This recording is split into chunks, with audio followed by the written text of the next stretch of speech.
So, what if everything you've ever been taught about intelligence is, well, incomplete? What if the very skills that get you top marks in school aren't actually the ones that lead to success in the real world?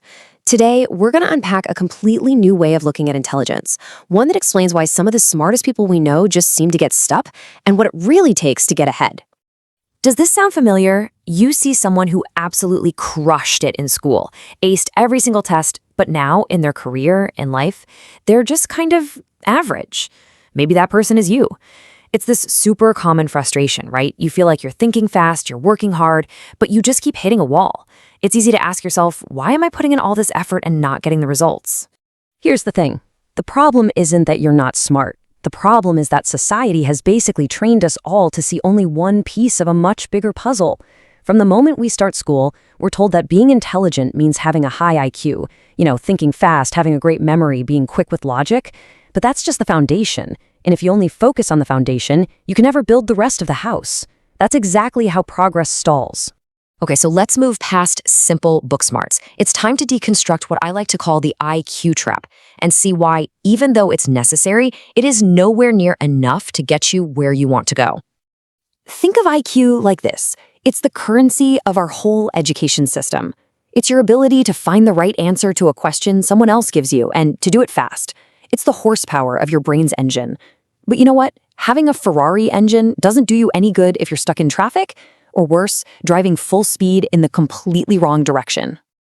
And that brings us to the second, and I'd argue, far more impactful level of intelligence. To really get it, we need to look at one of the most high-stakes, nail-biting problems in all of modern history.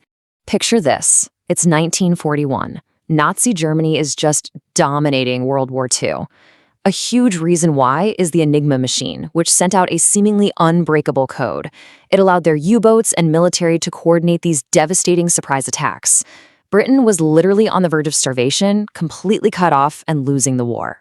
Now, the scale of this problem was just mind-boggling. Every single day, the Enigma machine would reset to a brand new key, giving it 160 quintillion possible combinations. That's a 160 with 18 zeros after it. Trying to crack that with pure math was like trying to find one specific grain of sand on all the beaches of the entire world. It was impossible. And this is where it gets really interesting. This slide shows the two different approaches. The British brought in 10,000 of their absolute brightest minds. We're talking top mathematicians, logicians, chess champions, all incredibly high IQ people. And they were all asking the same IQ-based question. How can we break this machine? It was a brute force approach. But then one man, a guy named Alan Turing, asked a totally different question. He asked, who is operating this machine? See, Turing's genius was realizing this wasn't just a math problem. It was a human psychology problem. Humans are creatures of habit. They're predictable. They do things like, send a weather report at 6 a.m. every single morning. He also found a key design flaw. The machine was built so a letter could never be encrypted as itself. By focusing on these human and mechanical patterns, he completely reframed the problem. He shrank those 160 quintillion possibilities down to something they could actually solve. And what Turing showed us is what we now call creative intelligence. And no, this has nothing to do with being good at painting or arts and crafts. It's the ability to step back, question the rules, and ask, are we even solving the right problem here? Think about it. School rewards you for finding the right answers. But life rewards you for asking the right questions. And hey, don't just take my word for it. The data is pretty clear. Research shows that once you hit a certain IQ, let's say around 120, having an even higher IQ only explains about 5 to 15% of the difference in success between people. But creative intelligence, that accounts for a massive 25 to 35%. That means it can have anywhere from 2 to 7 times more impact on your success. The takeaway is this. Among smart people, the real game isn't about IQ.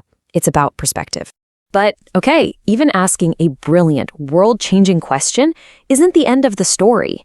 An idea, no matter how creative, is totally useless if it just stays an idea. This brings us to the third and final layer of intelligence, the one that actually turns a vision into reality. Let's go to the 1970s. Xerox sets up this research center called PARC. It was basically a paradise for brilliant, creative engineers. They had unlimited money, unlimited time, and zero pressure to sell anything. And the things they invented there, I mean, wow.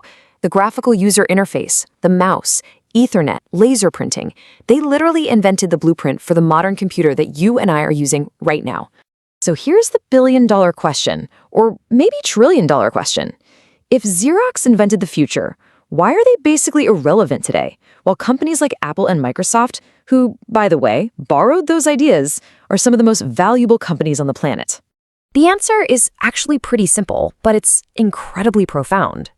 Xerox was overflowing with creative intelligence. They had the ideas, but what they were missing was the next layer, executive intelligence. They had no idea how to turn their brilliant inventions into actual products that people would buy. It's a line you hear from almost every successful entrepreneur and creator out there. An idea, by itself, is worth almost nothing. It's the execution, the gritty, disciplined, relentless focus that creates all the value in the real world. So what exactly is this executive intelligence? Well, here's the twist. It's not about generating more ideas. It's actually about being an idea killer. It's the discipline to look at 100 good ideas and say no to 99 of them, so you can focus on the one great one. It's the ruthless ability to eliminate options, to choose one single path, and then pour all of your energy and focus into making that one thing happen. So, how does this three-layer model actually apply to you? Well, we can use it as a really powerful little diagnostic tool to figure out your own strengths and weaknesses. So let's do a quick self-assessment right now. Grab a piece of paper or just think it through. All right, first up, IQ. On a scale of 1 to 10, be really honest with yourself. How much do you lean on your raw analytical power, your memory, your book smarts, your speed to solve problems? When things get tough, is your go-to strategy just to think harder and throw more brainpower at it? Give yourself a score. Next, creative intelligence. Same scale, 1 to 10. How often do you actually take a step back and question the problem itself? How much time do you spend trying to reframe the issue, challenging the basic assumptions, or just asking, is there a totally different way to look at this? Go ahead and score that. And finally, let's rate your executive intelligence. How good are you, really, at saying no? At cutting out distractions and staying laser-focused on one goal until it's done? Let me ask it this way. How many great ideas are sitting in your notebooks versus how many big projects have you actually finished? Give yourself that final score. Okay, now look at your 3 scores and listen closely, because this is probably the single most important takeaway of this whole explainer.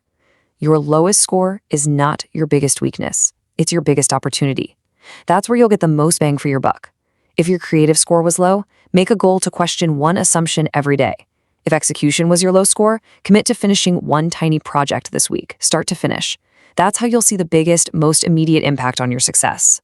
So, I'll leave you with this final thought to chew on. If you ever feel smart but stuck, if you feel like you're working your tail off but just spinning your wheels, maybe it's time to stop searching for the perfect answer. Maybe it's time to ask a different, more creatively intelligent question. Am I absolutely positive that I'm solving the right problem?